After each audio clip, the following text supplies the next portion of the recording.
Hey, it's Writers Row. We are back this week. We have a special guest. So I'm David Gane. I'm a YA writer.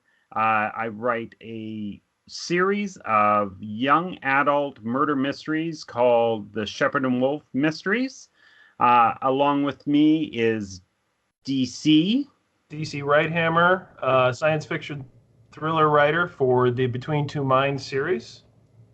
And we also have our special guest star, Natasha.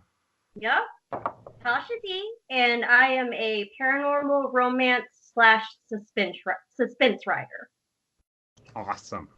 And today we're going to talk about just being a part of the writing community, kind of the advantages that we find being a part of, and I should say the Twitter writing community to be specific, and the advantages we find of it, maybe some of the disadvantages, and of course, I think we're probably going to be talking a bit about how we all met, correct? Or got to know each other really well? Sure. Yep. So, DC, I want you to explain to me, though, what do you think the writing community is on Twitter? So I've been part of it for not even a year, but we've talked about how I was told to jump on Twitter as part of a marketing, build a presence on social media, and I was working to do that, and I stumbled upon the hashtag writing community, and basically it is just anybody who considers themselves a legit writer on Twitter will often invoke that hashtag on a lot of different posts. And it's not just, it's pretty much anybody who writes between, published, unpublished, poetry, fiction, nonfiction, independent versus traditionally published. Pretty much anybody who considers themselves a writer can really use it. And you've got people all over the spectrum. So when you're talking to somebody, unless you know for sure, you can't really be certain exactly what kind of writer they are. And so I think that's pretty neat. I mean, Natasha, what do you think from your perspective? Does that kind of sum it up? Pretty much. Man. How many drinks do you have? I think I've seen 3 so far. I love it. I'm doing something. We're gonna pretend like that didn't happen. So. It's all good. It's all right. Drink responsibly. That's all we say. Yes, absolutely. Always. Okay. I feel like the writing community. I started I was with DC about 2 years ago when I put out my book. Everyone's like, "Do Twitter." I hated Twitter. Didn't understand Twitter, so I just went and friended all these people. Like, oh, friend this, friend this. And then I would post things and no one would engage. There was nothing because I didn't really know how to engage people. I didn't understand it. So what were you doing? I was hardly on it. I went and mass friended all these people, and then I just stopped. And it was like I didn't understand it. And so about January, when I started looking into doing book 3 or whatever, January. Yes, this January. Okay. I was like, okay, I had maybe 2,000 followers or something like that, and I was like, I need to engage. I need to learn this. And so I engaged for a little bit and I lost my grandpa. So I had to go off the grid for a little bit. But when I came back, I would literally just post GIFs of like, hi, and, get into people's business. And then I discovered the writing community. And it was just like, it's just this beautiful community of people that, someone could write 2 words a day or 2 words a year, and they're a part of the community. And it's just amazing because we all bounce off each other, and it's just beautiful. So when we talk about the writing community, though, there is the hashtag writing community, whether you add 3 M's, 2 M's, 5 M's, whatever it's going to be, which is a discussion in itself. Yes. Yeah, we're not going to go into that because we actually had shirt designs that we were going to do with the 3 M's. When we talk about it, most of the time people aren't using the hashtags just to define themselves a part of the community. Like you do it to sometimes engage, but really it's more than just engaging with the hashtag, correct? Oh yeah. I'll post something and people from all over the community that have followed me that I follow, they'll engage with me. And it's like all these people already know you're part of the writing community. So it's that. It's amazing. It really is. How about you, DC? Yeah. It's funny because I think that the hashtag is the glue, to be honest. I think it, you know, it at least starts off that way. Once you start building a following and people know who you are, of course, you don't have to rely on a hashtag. People just look for your posts. I think that was drink 4. And, I know. And she's just going to be cycling through. You called it out way too early. We had to see if we could go all episode, but you called it out way too early anyway. You called it out. It was you. I blame you. I was going to say, was this planned outside of my awareness? Okay. Like something she would do. No. I asked for more than one drink, and we're... Things are going to be fun by the end of the show. Let's put it that way. No. I have a drink. It's a strong one, but it's a drink. No, you have 2 drinks. Okay. Anyway. Let's take all right. Sorry. No, so I think if you don't include the hashtag, people are like, oh, it's this nebulous thing. It's just a writing community on Twitter. But I think that the hashtag really is the glue, and I think that it's important to at least mention that. Yeah, it's much bigger than that. I definitely agree, but I think it has to. I always try to put the hashtag to kind of call it out. Yeah. And you too, Natasha?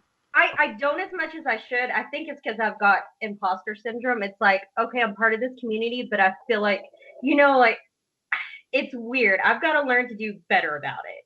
But it definitely, I know the first few times I used it before I was really a part of it, people didn't engage. But now that I've, I feel like it really does. You don't need it for every post, but if you're talking to the writing community, it really does. Like he says, it solidifies it, See, I always forget to do hashtags all the time, so maybe that's why I have such a smaller follower count than you guys, but... Well, see, I like to follow people that actually engage me. Me too. Like I don't, there's a lot of bots and everything, and most of the time, if they like something or they retweet something, I'll go and, follow them as long as they're not creepy people. But there's been people that, like y'all talked about in one of those episodes, that follow just to follow. And I don't want to be that person, and I don't want people to do that to me. So it's like, if you engage with me, I would love to follow you and, get to know you. So for me, I'm kind of curious about this from you, Natasha. For me, I tend to be a bit more selective, but if I find somebody that I'm following recommends a couple of people, then I'll follow them. Where I think, DC, you try and be much more engaged with everyone, correct? Well, yeah. You try and match it up a bit. The numbers grow faster than I can engage, so that's definitely a trade-off. But what I found is the people I talk to 6 months ago are different than the people I talk to today. And it just there's a lot of turnover, and it's not because I'm like trying to shift. It just seems like people ebb and flow. Some people are more active in the winter, it seems like, or at least from what I experienced, versus now. And I just, the quote I gave you a couple episodes ago was try to spend more time on the home tab if you're like on a web browser or something like that, or even on your phone. Try to spend more time at home than on notifications. You have to go back to notifications because people are tagging you and they want you to respond and they are engaging. But I find being on that home tab, you see what people are posting, and you start jumping on them, whatever catches your eye, and you start to build interesting relationships with a lot of different people by doing that. I agree 100%. Do you spend a lot of time on home, or do you spend time on notifications? When I first started actually engaging in January, I was on home a whole lot. But I've gotten recently that it's just like, if I don't check Twitter every 10 minutes, it's like just this vast amount that I'm like, oh my God. Scroll. I just don't even want to deal with this right now. Right. And so I've lost the home button a little bit, but I'm trying to get back to that. I'm the same way, where it's when I go in, it's just to kind of go through, see what everyone's doing in notifications, because there's always so much activity, especially after Indie April, where it'd be every month or every day you'd go on and you'd find somebody would be asking for you to share your book or something like that, and then you'd get in that, and then you'd end up having to mute a conversation after 3 days of this kind of thing. So I've had to do that. I never wanted to mute until there's been a time that I'm just like, I'm sorry, I love y'all, but I can't. I just can't. Yeah. Especially with me. With me? Come on. Me, like. Oh. I'm yeah. It's all good.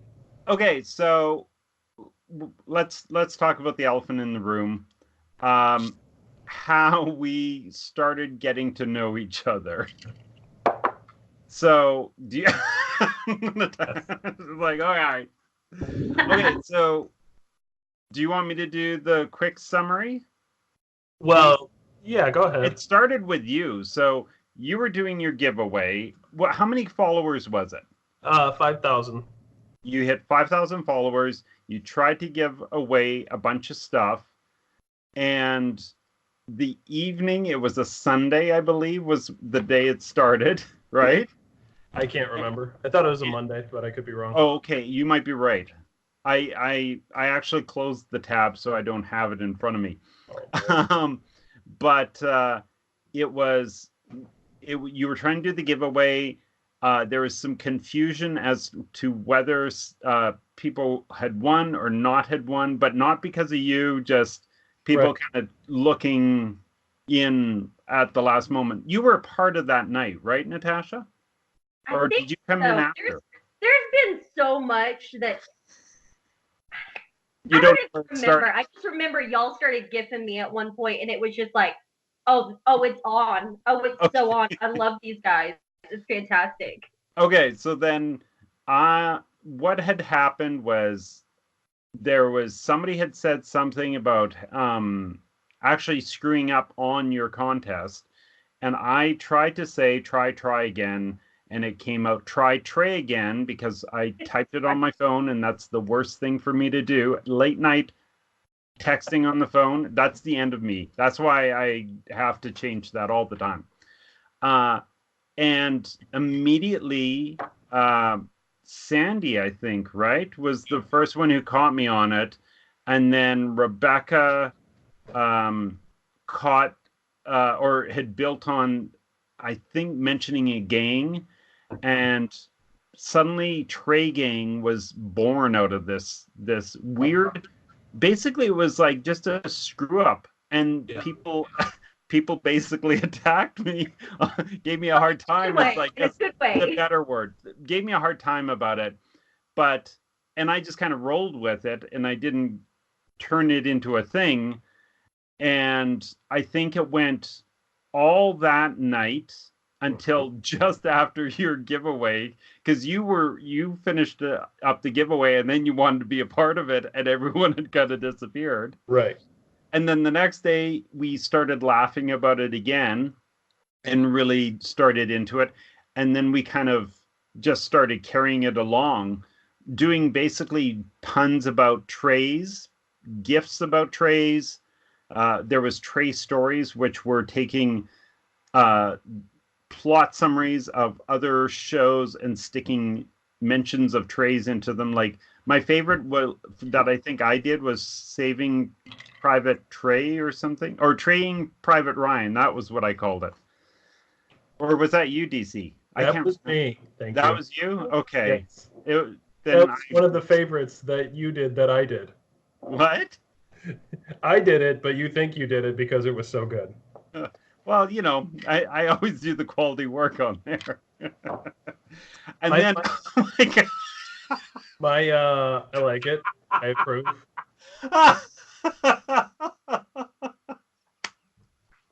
I hope some of those are water. You're going to need to hydrate. Some are. I told them I just wanted a few drinks because it's like I I just wanted like 1 or 2 drinks because y'all said bring drinks. I was like, I'm just gonna do cranberry juice, all this kind of stuff because I'm not gonna drink. And then I told Brandon about it, Amy's husband, and they started bringing drinks in, and I was like, what in the hell just happened? Go with it. Just go with it. She's got trays of drinks beside her. I like what you did there. Yeah. My favorite is the first Trey story, which was I said you should write 50 Shades of Trey because that would be a bestseller. And it still needs to happen. And I'm convinced that people would buy it. So I'm just saying. Okay, well, you write it then. Me write it, but you're the Trey man. You're the original Ganester, the OG. Okay, so Anyways, and so we ended up we have a whole selection of Trey gifts that tend to show up. Yep. And then I guess you stumbled across the Trey gang at some point. She got caught in the crossfire, I think. I did because everyone's gifting. I was like, oh, what is this? And then they're like, the Trey gang. I was like, oh, what happened? And I think David, you were like, so what had happened was I have it written on a note, and I just copy and paste it as soon as somebody asks the question. So it's beautiful, and I was like, oh, I'm down for this. I am so down for this.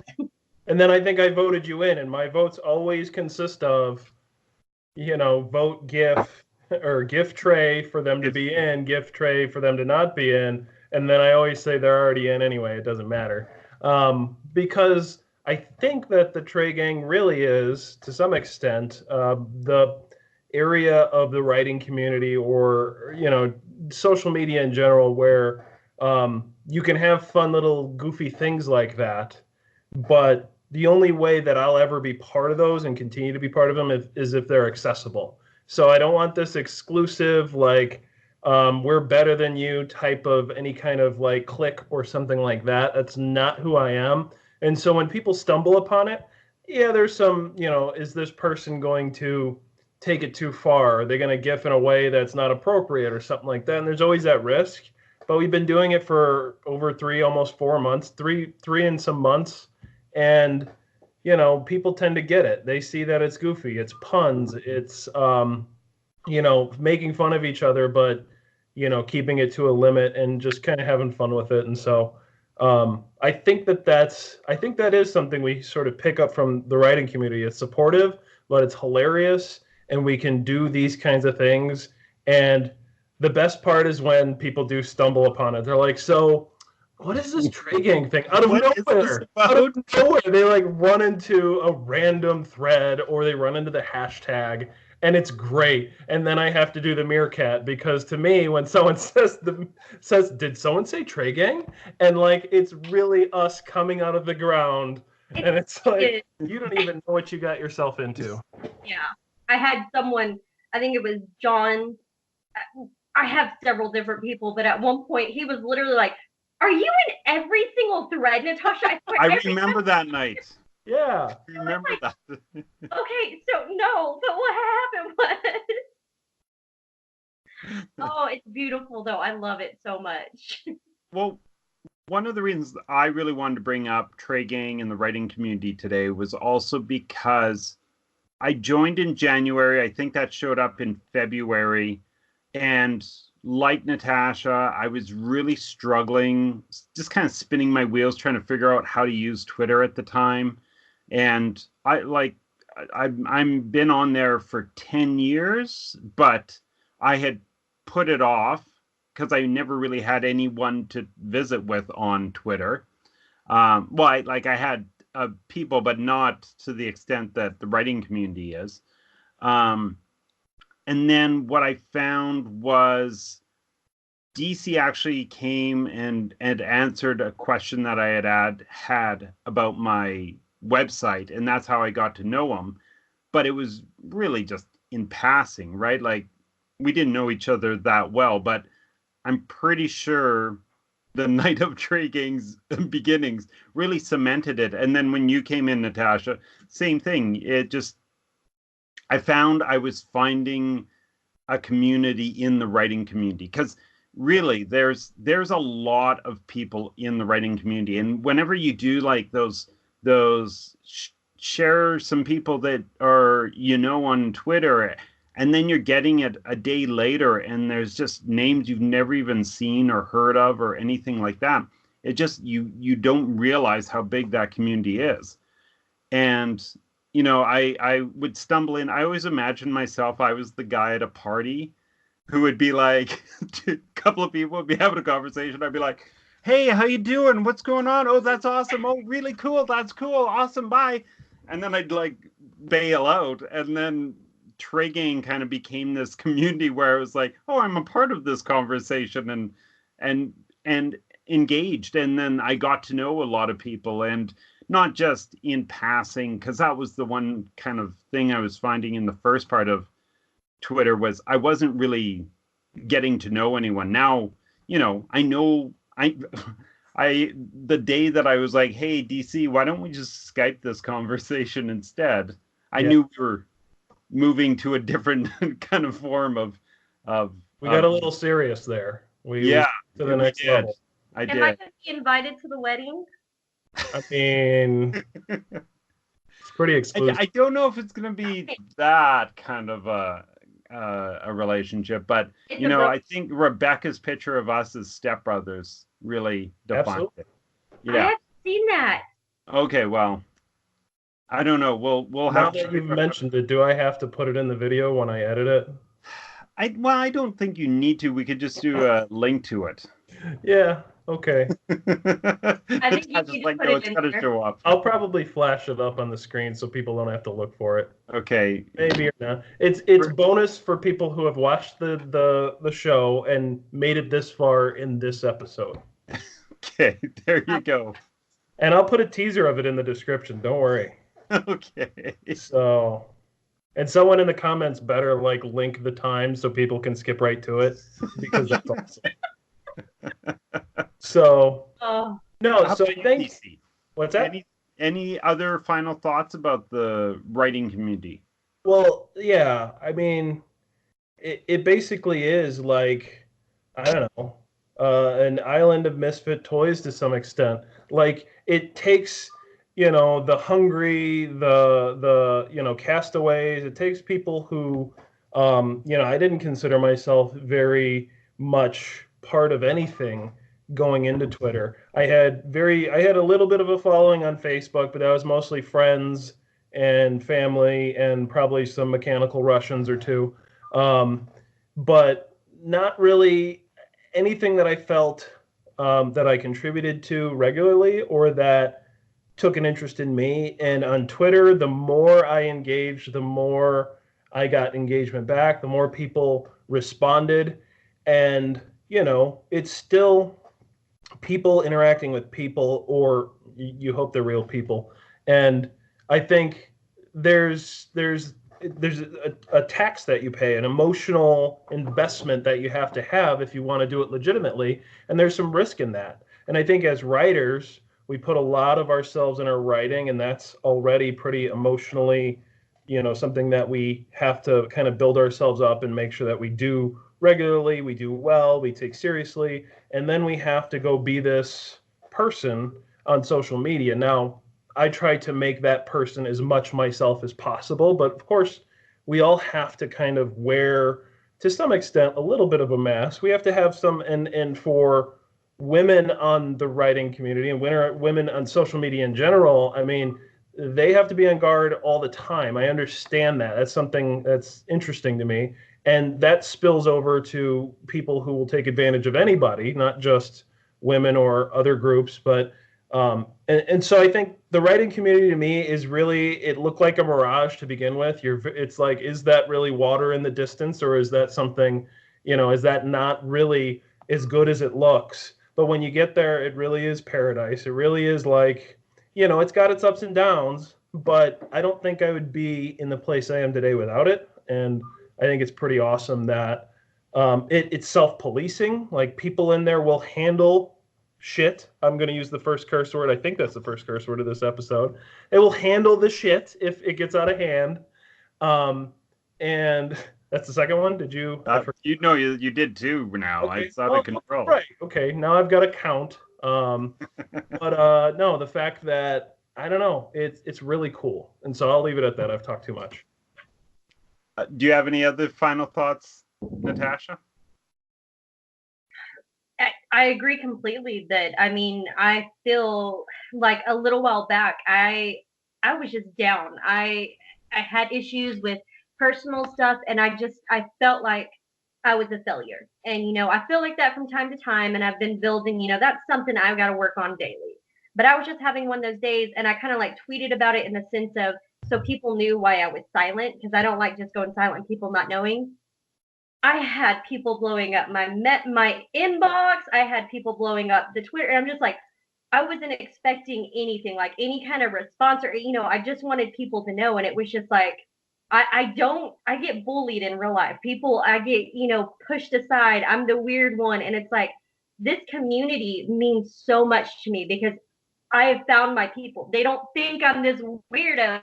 They think part of them, and it's incredible, and I'm so blessed that I have found it for so many reasons. I actually, it was something DC, when we were putting together this show, that DC was like, you're definitely a part of, like, what was the right word that you, or what was the word that you used, DC? It was like, you're basically, Natasha is the community in many ways. No, something like that. I think no, I think that it just goes to show you that you just have to be well-intending. You have to be somebody who's accessible. You have to be somebody willing to help others. And I think Natasha and I think all of us do that. We tend to go out of our way for people, and at the risk of running into people who will take advantage of us, but we still do that. And I think the writing community rewards that. The writing community shows that that's the way you should do things, and it's really cool to be part of. So that's when we were talking about inviting guests, and you were at the top of the list. It's just in terms of just being accessible, being relatable, being a good person, and all that. And so those are the types of people we want to bring on here. Again, we don't want to be opportunistic. If this show actually becomes fairly popular, we still want to keep it to its roots, and those roots were grown in the writing community of again being well-intending. So awesome. There's plenty of DM. I get people that I tell people, message me. I want to be messaged if you're going through a hard time. I've had people going through times, and I'm like, I don't know where they're coming from, but I try my best to, help them out. Like, we had this incident. It was this big whole thing, and I was in the middle of it. And it was when I was in the middle of editing. And it was like, I had so much I had to do. But at the end of the day, the biggest thing that I want to accomplish as a writer is helping people. So I had to sit there and tell myself, why am I going to try to turn this down when my whole mission in life is to help people? So it's like, if I have to push dates around, that's fine. And it's incredible because I've found other people in the community that do that as well. And it's just, it's so amazing. I really love it. Wow. Awesome. Okay, on this positive note, let's shift it to being, self-promoting or others. We've been promoting others as well. Yeah. So, do you want to start, DC? Oh, sure. And actually, and I'm going to put this in the description down below, but I have just launched Wright-Hammer.com because my last name deserves, my legal last name, for anybody who's wondering, deserves its own domain, and I've got it live. I'm going to put it in the description below. And on CunhosandGane.com, they're selling this book, but I am now selling it on my website as well. So it's Between Two Minds, Awakening Book 1. Book 2 is also up there as well. You'll be able to check out my brand new website there. And then we always pick people to promote as well. And on my to be read list is Don Hosmer's Bits and Pieces. This is something that's highly rated, and I can't wait to get to it. I've said on earlier episodes I have not been the greatest reader this year, but it's on my to be read. I'm going to read it and review it as soon as I can, and hopefully that'll be sometime this year. So we'll see. Awesome. Natasha, what do you want to self-promote? Okay. Let's see. I have all of my books. I'll just that quick. I have book 1, book 2, and then book 3 is going live for ebooks it's for ebook pre-order May 10th, and then June 10th I'm releasing the paperback. So June 10th? Mm-hmm. Wow. I'm doing pre-orders for about a month. So people can get the ebook then, and then we've had a little issues with Amazon, like the back is too dark, and so we've got a little bit to do, so it helps out having that extra month. But yeah, I'm excited to read. When is the pre-release happening? Pre-release is And where is it happening? Wait, what pre-release? Did you not? Or sorry, pre-orders. Pre-orders. I'm going to announce it. It should go live May 10th as long as everything goes in order. The ebook is fine. I've just got to switch out the draft. Everything on it is perfect. It's just the paperback that we're working on now. It's just Amazon. We're kind of tweaking how the printer shows off, but hopefully I should be sending out a squeaky fresh tweet on May the 10th stating that it's up and ready for pre-orders. Awesome. Cool. I am going to promote our second book. It's Shepherd's Watch. For those of you who have got our first book and enjoyed it, I definitely think you should pick up the second one. We're really, really proud of it, but we always call it kind of our underdog. It's the sophomore, so everyone talks about it that way. But yeah. We're super proud of it. It's got a Moonbeam Silver Award, which is like children's book awards in the States, which is one of the reasons why we get to call it ourselves internationally award-winning authors. So, yeah. And I'm going to also do a shout out to Cheryl Lawson's book, We Are Mars. I don't have it on paperback, but I do have it on my Kindle, and I'm hoping to read it, but I'm running behind on my writing, and so I've put all my reading on hold for a bit until I get caught up a bit on my writing, because I've got deadlines, damn it. Same. I have so many to be reads. I have DCs in my list. I have WBs in my list. I have so many. It's crazy. Awesome. One book at a time. You just got to do one book at a time. I know, but I'm done with edits, so I should be able to start reading again. So we're fine. It's fine. I'll be fine. I wanted to thank Natasha for coming on this episode of Writers Row. We're really excited about it, and so I wanted to extend thanks, and I'll leave it to Dave to close out. Okay, you stole my thunder there, man. I also want to thank Natasha as well. And do you think we could get you back on our next episode? Yeah. I mean, just let me know what it's about and when it is, and I am down. Okay, awesome. We will let you know. Yeah. Off camera, right? Yes. Yeah, so definitely have her on an episode in the future. Okay. Yes. I'm excited. I'm so glad y'all had me. Yay. Thank you. Thank you. Awesome. Thank you. Have a good night. Bye-bye. As well. Bye.